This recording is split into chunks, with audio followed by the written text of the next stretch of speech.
Imini yesabatha ibenhle kwabangcwele.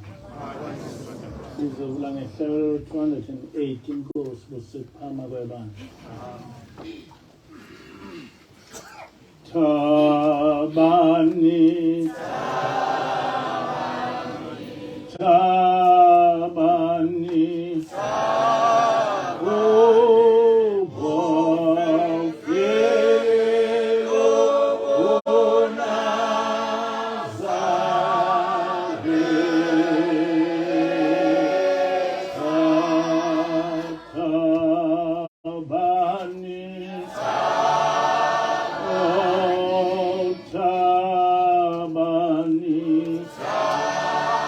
oh, oh,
Asibonge.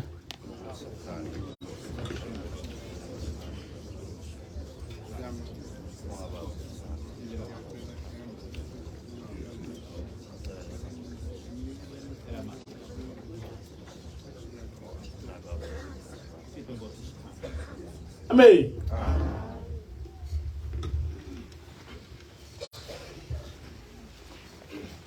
Sisaqhuba yona indaba kababa mkhulu oku Ivangeli Likashembe Nokwanda Kobunazaretha. Nangesonto ezayo sizobe sisaqhuba yona ngoba ngifuna ukuthi bonke abantu beyazi kahle indaba kababa mkhulu.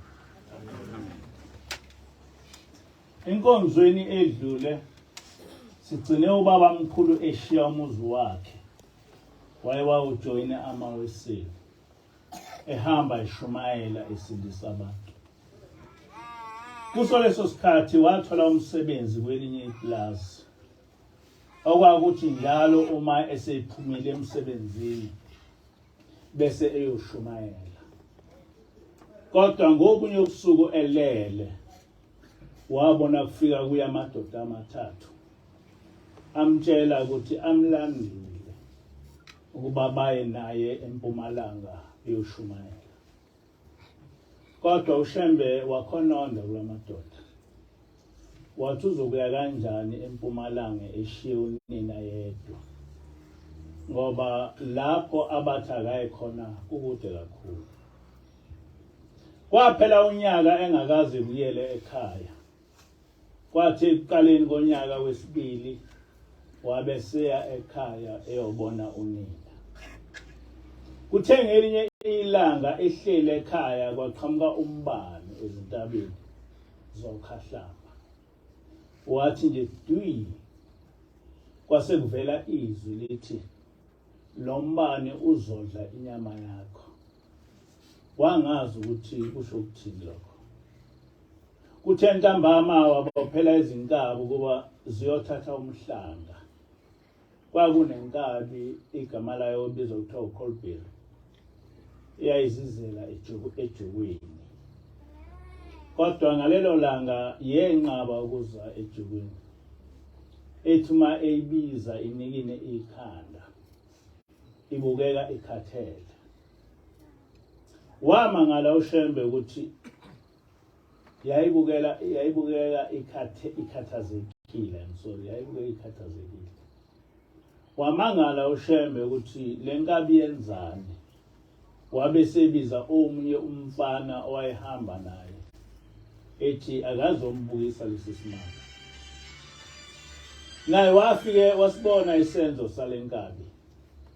uShembe wabe seyibopha ngomchilo ekhanda eyidonsa. Lo mfana wayishaya ngemuva. Bathe sebesendleleni ebusuku behamba nenkabi. Laguqubala izulu, laqhaphazela amathonsi amakhulu. Laduma. Washawa uvalo uShembe. Wakhumbula leliyazwi elithe lo mbane uzodla inyama yakho. Khona lapho laduma kakhulu. Wabe sebona into encane engangempukane ivela phezulu iza kuye. Ithe lento uma isiseduze kwakhe yaphenduka inyoni enkulu enamaphiko amakhulu. Laduma izulu isikhathi ezinhlanu. Kuqhamuka umbane ufuna ukumshaya. Kodwa lenyoni imvikele ngalamaphiko amakhulu. Kodwa kwathi ngokwesithupha umbane wehla wafike washaya lenkabi uColbert. Yafa khona lapho ngaso leso sikhathi. uShembe lo mbane wamshaya ethangeni. Waquleka. Waze waphaphama esesemzini wenyanga eyayimelapha. Ekuleyo nyanga kwafika izwi kaJehova lathi, wena ukhonze unyoko kunami. Yikho lo mbane ubufuna ukukubulala. uShembe lo myalezo kaJehova wawuhambisa kunina. Unina wayesethi, mntanami, namathela kuJehova. Hleze uJehova aze akubulale. Angifuni kuba ufe. Kulungile uhambe uzula ezintabeni. Kodwa nje uma usaphila. Nempela izwi likaJehova labuyela kuShembe lathi, awuzophiliswa imithi yelenyanga, kodwa uzophiliswa nguJehova. Yathi mayifika kuye inyanga wayitshela uShembe ukuthi uzoyikhokhela inkomo yayo. Kodwa usiyahamba ngoba uthe uJehova uzophiliswa nguye, hayi umuthi. uShembe waphila ngaso leso sikhathi.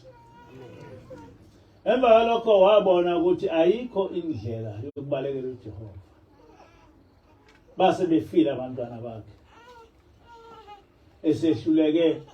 Esehlukene nabafazi bakhe. inquma lomuzi selishabalele nonina esemkhululile engasena lutho.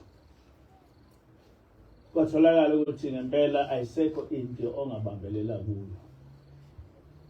Wasuka lapho owayigulela khona esephilile. Waqala phansi washumayela izindawo eziningi eFree State. Esindisa abantu kodwa engasondi indawo futhi engabhadalisiwe. Ngesikhashana uShembe waduma yonke iFree State. Ukhulunywa ngomprofeti othandazela abantu abakhipha amadimoni. Kwaba nomsuthu owabe kade enguthisha eWeseli. Wabe eseba ngumshumayeli ebandleni le-African Native Baptist Church. Leli gama lalomsuthu kwakuSoluphuthi. uSoluphuthi wathatheka kakhulu ngalendlela kaShembe yokushumayela ebe ethandazela abantu ebakhipha amadimoni. Ngoba leyo nto yayingaziwa. Kwaziwa ukuthi yagcina ngezikhathi zikaYeshua nabaprofeti. uSoluphuthi wabe esetshela uShembe ukuthi kuzofika abafundisi abakhulu abasuka eGoli ebandleni lakhe. Wathi ucela uShembe abe khona ngoba futhi kuyobe kubhajadiswa. Nempela uShembe wahlangana nalabo abafundisi. Base bemmema ukuthi afike ngakusasa ngoba bobe bebhabhadisa emfuleni. uShembe wathatheka kakhulu ngalendlela yokubhabhadisa emanzini. Ngoba ebandleni lamaWeseli lapho ake ebe khona babe ngayimukeli indlela yokubhabhadisa emanzini. Wasecela ukuba bafike endaweni owayekuyo bezombhabhadisa. Wathi uShembe ebhajadiswa wabe esedume izwe lonke ukuthi ungumprofeti. Wathi mhla ezobhajadiswa kwagcwala abantu abaningi bezobona lesi simanga somuntu esibhajadiswayo. uShembe wabhajadiswa ngumfundisi uWL Lesheka. Wayengumholi we-African Native Baptist Church. Wabhajadiswa mhla ka-22 kuJulayi ngo-1906. Umfundisi uLesheka wametha igama lokubhajadiswa elithi uIzashembe. Ngakho-ke igama elithi Izashembe walithola umprofeti ebhajadiswa kwi-Native Baptist Church. Lapha sizukuzibala izindawo owahamba kuzo nezimangaliso owayehamba ezenza ekushumayeleni kwakhe eFree State. Ngenxa yokuthi wathi ebhajadiswa wayevele esedume njengomprofeti. Eqeda ukubhajadiswa umfundisi uLesheka wamkhulula ukuthi ashumayele njengokukholwa kwakhe inkosi. Kodwa wabe esenikwa isikhundla sokuthi ungumvangeli. Mhla umfundisi esemkhulula wamnika isibusiso emkhulelela wathi, hamba mntanami ungabheki emuva. Usishumayeze izizwe. Usibhabhadise egameni likayise nelendodana nelikaMoya Ongcwele. uNkulunkulu wakho ahambe phambi kwakho. Nebandla lasho lonke lathi, hamba naye inkosi ungamshiyi. Inkosi ubusise wenqego yenkosi ake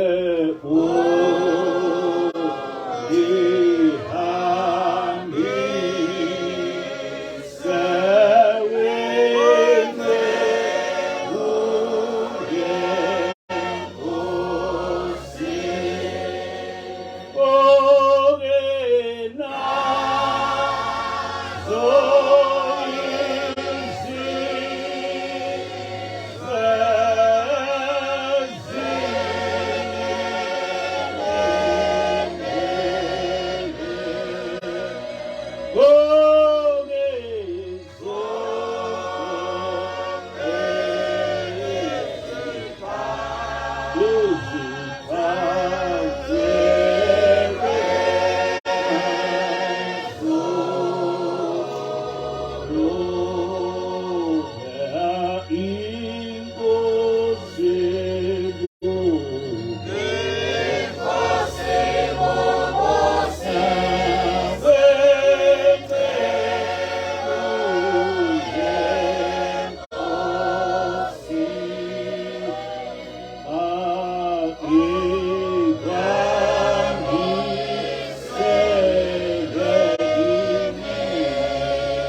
Noma umndeni wakwaShembe wawudabuke eNatal, kodwa yena wayekhulele eFree State engazilutho ngendaba yaseNatal, engakaze efike khona. Kusukela ekhuleni kwakhe kwakuhlale kufika izwi lithi asihambe siyoshumayela eMpumalanga. Esephathasiwe lafika futhi leli izwi lathi Shembe, hamba uye eMpumalanga, ilapho sohlangana khona. Mhla ka 10 March 1910 uShembe wasuka eFree State, wathatha isitimela wehla eThekwini estation eMsizini, wafika ebusuku eThekwini, wabe eselala estation. uShembe wayeqala ukufika eThekwini engazi muntu. Wabonwa inkosikazi yomfundisi uMathe, naye engwase African Baptist Church. Yathi uma imbuka yamdabukela, yabe isithi akaze endlini yayo. Wafika umyeni wayo yaseyimbikela le nkosikazi ngalesi sihambi esifice silele kabe station. La wayelele estation sesitimela. Wasechaza uShembe ukuthi naye ungumvangeli eBaptist Church. Wajabula kakhulu lo mfundisi. Wabe sethi abayinkonzweni eyayisebusuku. Nempela wahamba naye uShembe. Lo mfundisi wabe engazi ukuthi kanti uhamba nesilwane sasezulu. Wathi evula inkonzo wabe sethi uShembe akayiphathe le nkonzo ngoba wabe esevele eshilo ukuthi umvangeli. Wathi uyasukuma uyahlabelela sesuka isidumo. Bakhala amadimoni. Abanye abantu baphuma ngamafastela bebaleka. Wethuka lo mfundisi ukuthi kanti inhlobo yomuntu lo engihamba naye. Ngakusasa kwathi kushona ilanga wabe uShembe eselandelwa zihlwele zabantu khona la eThekwini. Wayeshumela khona emsizini ekhipha amadimoni kubantu enza zonke izinhlobo zezimangaliso. Efikeni kaShembe eThekwini wayehamba elala emzini yabantu. Kwesinye isikhathi uma engatholwanga muntu othi umlungiselela emzini wakhe alale entabeni. Washumela waze wafika eMgwahume ethandazela futhi ekhipha abantu amadimoni. Washumela waze wafika eVondela, eVokwe, ePhoenix. Wakhuphukela eDanganye lapho wathola khona iNdiya uPasaria elamnika indawo yokulala. Wavuka ngakusasa waqonda ngasohlanga ehamba eshumayela ephilisa abantu abagulayo. Bonke abantu abaphenduka wayebanika amabandla aseduze kwakhe njengama-USA nama-American Board. Esefikele eNatal uShembe waduma izwe lonke, kodwa waba isitha esikhulu sezimishini. Wathukwa kuthiwa ungumhunguli, ungumkhohlisi, ungumlimi. Kodwa lapho eqhamuka khona abantu bashiye konke bamlandela. Bezwa ukushumayela, ukuphilisa abangakwazi. Nababazi ukuthi kwagcina ngoYeshua nabapostoli. Kwathi uma ephendula abantu ebathumela kulezi mishini, kodwa zona zabenqaba. Zathi azikwazi ukwamukela abantu abaphendule umkhohlisi nomhunguli. Kwathi uma izimishini seziwaxosha amakholwa aphendulwe nguShembe, abe esemlandela noma aphi lapho eyakhona. Uma elala entabeni nabalandeli bakhe balale lapho elele khona. Uma enikwa ngumuntu indawo yokulala nabo belale lapho elele khona noma bebalele ngaphandle komuzi. Laba abalandeli bakhe uShembe wababiza ngokuthi ngamaNazaretha. Alukho usuku lapho uShembe owake wahlala khona phansi waqamba igama lebandla. Iza abantu kwasekuba nebandla lamaNazaretha. Ngoba laba abantu abawayethi amaNazaretha babemlandela bebaningi njengoba sikhona sisila endlini nje. So wayeseba nebandla lamaNazaretha. Kwathatha iminyaka engaphezulu kwemithathu uShembe eshumayela izwe lonke, kodwa engenawo umuzi, ehamba elala ezintabeni. Ekufikeni kwethu kulelizwe awulase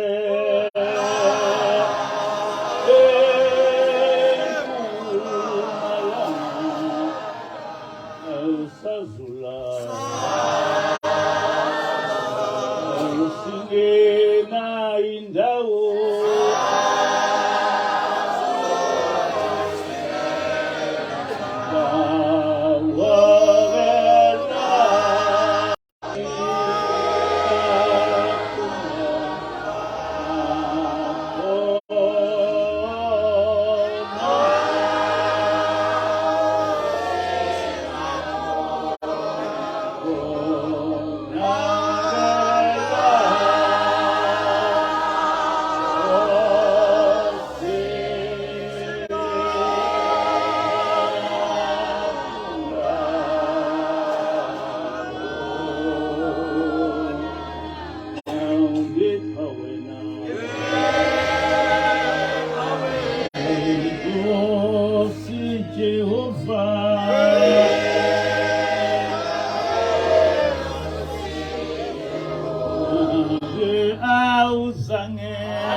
Siyabonga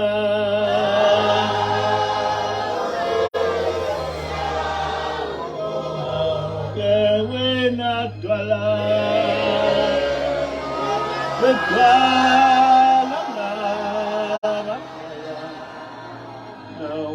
mthunzi awokuphumula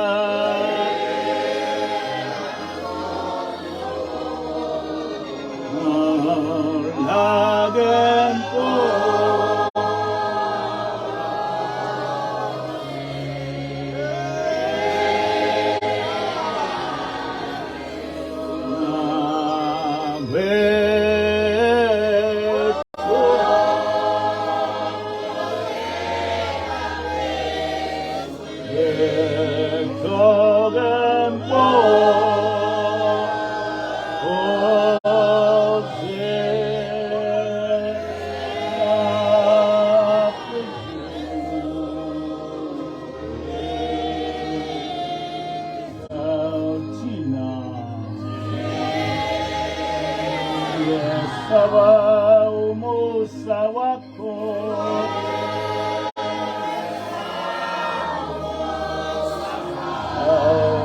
wekele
Namuhla asizukhuluma ngokuya kaShembe entabeni yasenhlanzane ngoba kuyindaba ende kukodwa futhi asizokukhuluma ngokwakhiwa komuzi wasePhalamende.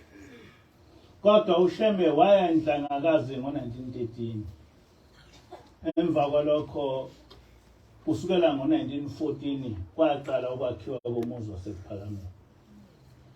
Ingelosi isifundise ukuthi inyanga uShembe owaya ngayo enhlangakazi iyona ebaluleke kunazo zonke ezinye. Le nyanga okunguJanuwari 1913. Ngoba kulapho wahlangana khona noJehova wavuselela ngaye imithetho owayenikwe uMose. Ebandleni lamaNazaretha kaNkulunkulu asinawo umhlangano kaMarch 10 ngoba asikaze sitshelwe lutho ngawo. Umhlangano ngesikhathi selanga kuze kube inyanga ezulu kwakungu-April okungumhlangano wamadokodo. Kuye kube nokukhuluma kokuthi uShembe wagcotshelwa emampondweni.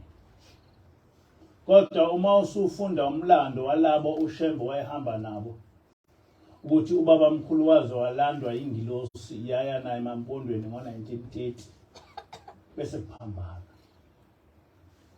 Ngo-1930 kwase kusele iminyaka emihlanu ubaba mkhulu ahambe emhlabeni. Kunokudideka-ke ukuthi lokhu kuzalwa kobuNazaretha esingakubonanga kubaba ilanga nenyanga ezulu osekukhulunywa ngenkomo umthambeka okuthiwa yayingeyokugcoba uShembe. Yayimgcoba nini? Ngoba saqala ukuyizwa le ndaba yokugcotshwa kwaShembe ngomthambeka sengesikhathi sothiko. Kuyadinga-ke ukuthi siziqaphele izinto ezakhiwa ngabantu ngezinhloso ezithile bese bethi uma bezenza bese bezisekela ngento esuka engqondweni yabo. Njengayidli nje inkukhu okusuka kubantu.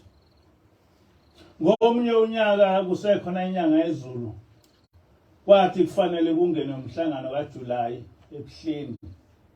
Abantu babheka eLinda. Bathi kwathiwa asoya eLinda solanda ukhiye. Ubaba inyanga yezulu yangeza kulo mhlangano. Saze sathola icala lokungenisa umhlangano kaJulayi eLinda.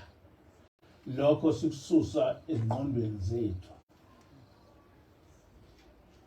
uShembe engakaze kusho. Ikhona-ke into enjalo kumaNazaretha. AmaNazaretha akwazi ukususa into eyakhe ingekho. Njengayidli nje inkukhu. Njengale lokhu ukuthi kwagcotshwa angazi ukuthi nguphi lo Shembe wayegcotshwa emampondweni. Ngoba uShembe waze waya emampondweni ngo-1930. Sekusele iminyaka emihlanu ehamba emhlabeni. Kodwa amaNazaretha manje sayakwenza lokho sekuze kube nomkhosi omkhulu ka-1910 oqale ngesikhathi senyanga esisibothini asikaze siwazi thina.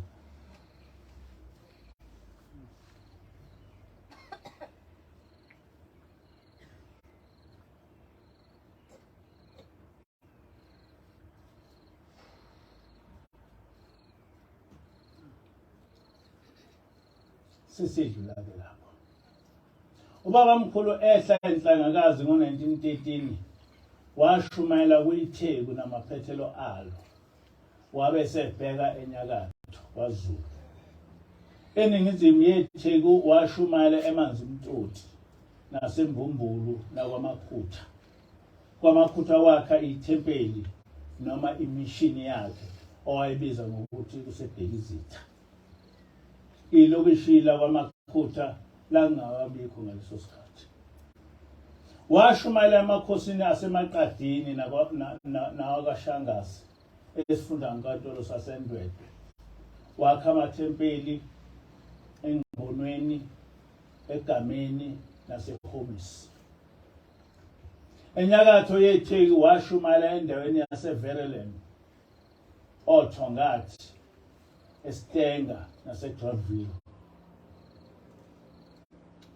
eGrantville wahlaselwa ngamakholwa akuleyo ndawo bamephuca ubhoko lwakhe. Sebelithathile ubhoko balibeka endlini yesonto labo, lwaphenduka lwabashaya lungasaphethwe muntu. Balibuyisela kuye sekukubi lubashaya. Lento ngiyayikhumbula kwakhuluma umfundisi unene owayekhona naye ngenkathi ubhoko lubashaya amaKristu aseGrabville. Washumayela wabheka ngasemsinga endaweni yakwamaphumulo, wakha imishini noma ithempeli ikhangela. Washumayela waze wawela uthukela, wakhuphukela kwele inkosi yaselangeni, inkosi uMhlongo. Kule nkosi yakwaMhlongo isizwe sakhona esasibuswa yimishini bamxosha uShembe. Waze wamukelwa inkosi yakwamathonsi esizweni sakwamathonsi. Kule nkosi wakha ithempeli noma imishini owayiqamba igama wathi usevuna izitha. Wathi uShembe inkosi yakwamathonsi ivune izitha ezixoshwe kwaMhlongo endulini. Wedlula waze wayofika esifundankantolo eMthunzini, wakhuphukela kwesenkosi uNzuza, wafike wakha imishini eJudiya. Wehlela kwesikaMathaba ehamba eshumayela, wafike wakha imishini izibindlela. Waqonda phezulu kwesenkosi yasemanzimeleni, washumayela ethandazela abantu. Lapho wafike wakha khona imishini iziliya nevelabahleke. Waqala wakha umuzi ezintabeni zongoye, wawubiza ngokuthi kusensala bebuza. Wathi kuza isikhathi lapho lo muzi uyosuswa lapha, abantu bayobuza ukuthi kwakwakhe bani lapha. Abanye bese bethi kwakwakhe uShembe. Ngempela ngesikhathi kaBaba Ilanga imishini yamaLuthela yalwa namaNazaretha, wagcina ususo lomuzi insala bebuza, yabe isiyokwakhiwa kwenye indawo. Sekubhaliswa ngokuthi umuzi kaVelembanza ubaba wami. Kuvikwa amaLuthela ayengafuni ukumbona uShembe eduze kwezimishini zabo.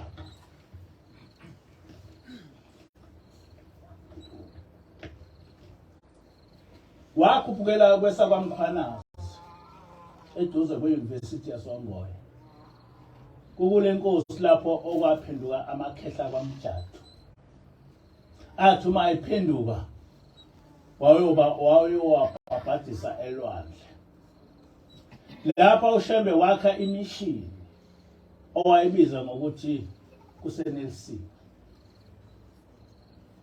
Wabheka enyakatho kwesenkosi yakwaDube uMagemegeme. Njengenkosi yasemanzibeleni le nkosi yaba ngumNazaretha, yakhula kakhulu yaze yafa isindala kakhulu. Kule ndawo uShembe wakha izimishini, iBhekizitha neGilisile. Washumayela umprofeti waze wawela umhlathuze, wayofika emakhosini akwaBiyela. Noma ukuhamba lezi ndawo kokunye kungalandelani njengoba ngisho, kodwa ngo-1930 umprofeti wathathwa ingilosi yasemampondweni ukuyoshumayela emampondweni. Washumayela waze wayofika eMthwalume, washumayela kuso sonke isifunda sasemzumbe, wayofika eMzimkhulu. Kuzo zonke lezi ndawo wayefike akhe amathempeli noma izimishini. Emthwalume wakha iGospel, enhlangweni wakha imishini ilethe ezinye. Waqhubeka waya eXhobo, wakha ikhangela neBhekmesiya. Enyakatho waqhubekela kwela kwaMthethwa, wenza izimangaliso eziningi. Inkosi yakwaMthethwa uMhlane yathi uma isihamba emhlabeni yathi uShembe akayigone, yafa uShembe eyigonile. Imishini ithembalimbe isendaweni yakomthetho. Ngaphambi kokufa lenkosi yanikela ngezwe layo uShembe. Yikho amaNazaretha amaningi esezweni lakomthetho. Yasho njalo inkosi umhlane yathi inkosi lelizwe lami sengishiya kuwe sekungelakho. Kwamthetho njena akubaswa ngeSabatha. Noma uyiNazaretha noma uyilo awubasi ngeSabatha, awusebenzi ngeSabatha. Angasho ukuthi awusebenzi ngeSabatha. Washumayela wayewufika kwaMbonambi inkosini yakwaMbuyazi ngaseRichards Bay. Wakha imishini umkhayidini lapho umphefumulo wakhe waphumela khona. Washumayela waze wayofika inkosini yaseMandlanzini, inkosi uMthiyane, eduze kwaseRichards Bay.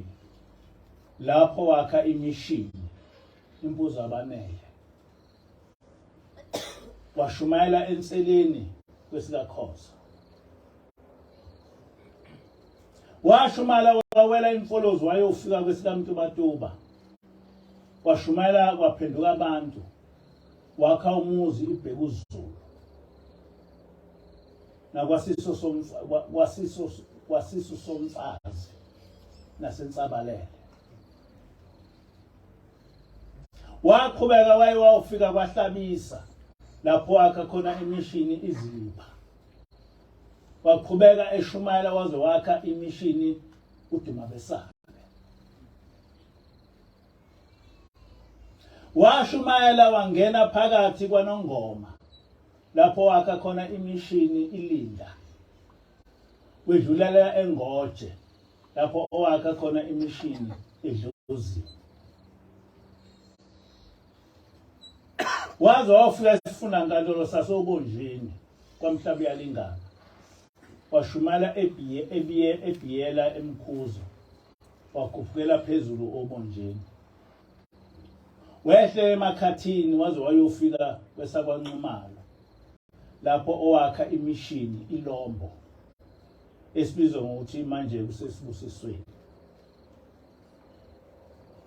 Wehla wabheka ngasolwandle kwesenkosi yakwaMdluli lapho owakha khona izimishini iNtongane kanye neMziphathe manje sibizwa ngeNkanyizini. Wabheka enhla nenyakatho eNgwavuma lapho wakha khona imishini iMpande. Zonke lezi zindawo wayezihamba ngezinyawo engenamoto. Ngaphandle kokuthi mhlawumbe uma kuseduze nasephakameni agibele ihashi. Kodwa kwezinye izindawo uShembe wayefika ngomoya. Afika shumayele aphilise abantu. Kodwa engekho kuleyo ndawo ngokwenyama. Kodwa abantu bengamboni lokho. ESwatini uShembe akaze abe khona ngokwenyama. Kodwa njengoba sake sachaza uShembe ivangeli lakhe walishiya kumfundisi uHlobo oseSwatini. Wayefikela khona eSwatini ngomoya. Kwaze kwaba nemishini eSwatini igama layo Mvelamusha. Ivangeli kaShembe lalithi asikhonze uJehova ngokugcina umthetho yakhe owasilobela yona ngenceku yakhe uMose. Akakho omunye umprofeti owake waba nalokhu ukukhuluma emva kwaYeshua ngaphandle komprofeti uMahomet esizweni sama-Arab. uShembe wakwenza kwaba isisekelo sobuNazaretha ukugcina umthetho kaJehova.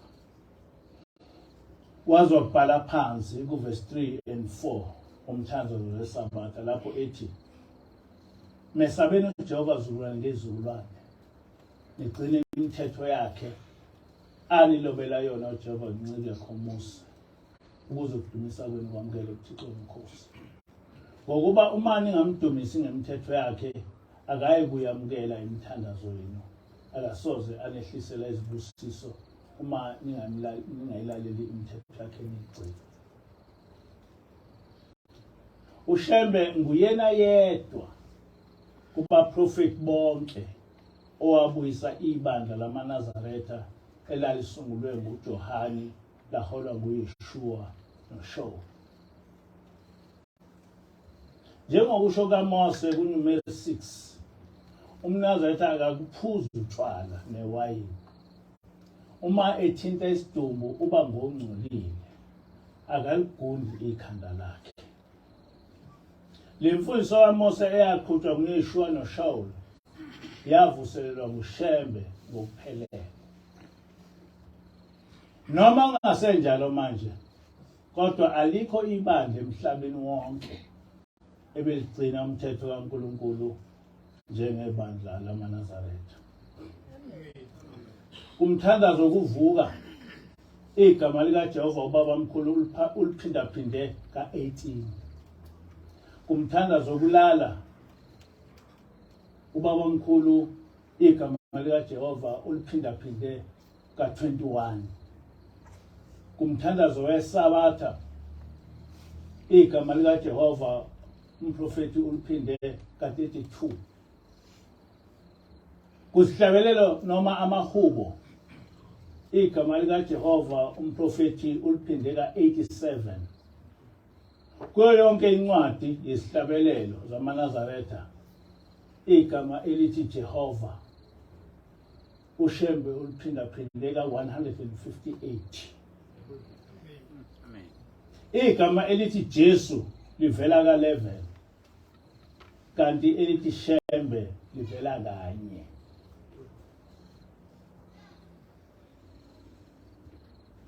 Njengoba ngaso sonke isikhathi sikhuluma ngoJehova, sifeza izinhloso zikababamkhulu zokuthi asidumise uJehova ngokugcina imithetho yakhe owayiletha kithi ngenceku yakhe uMose. Amen.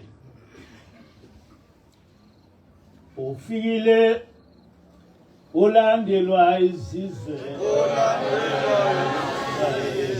ufikile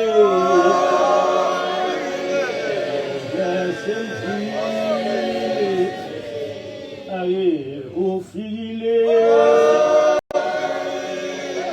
ulandelwa izizwe, ufikile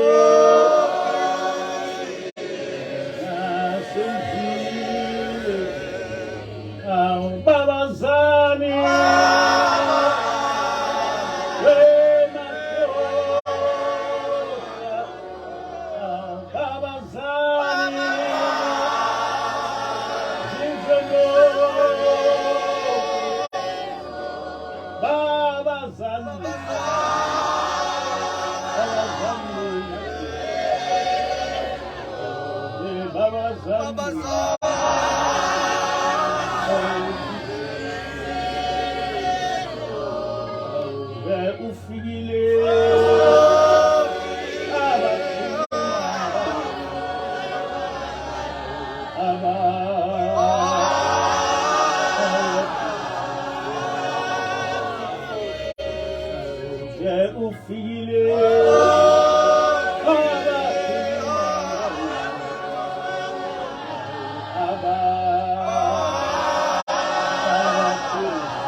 Inkosi busise izwi lakho.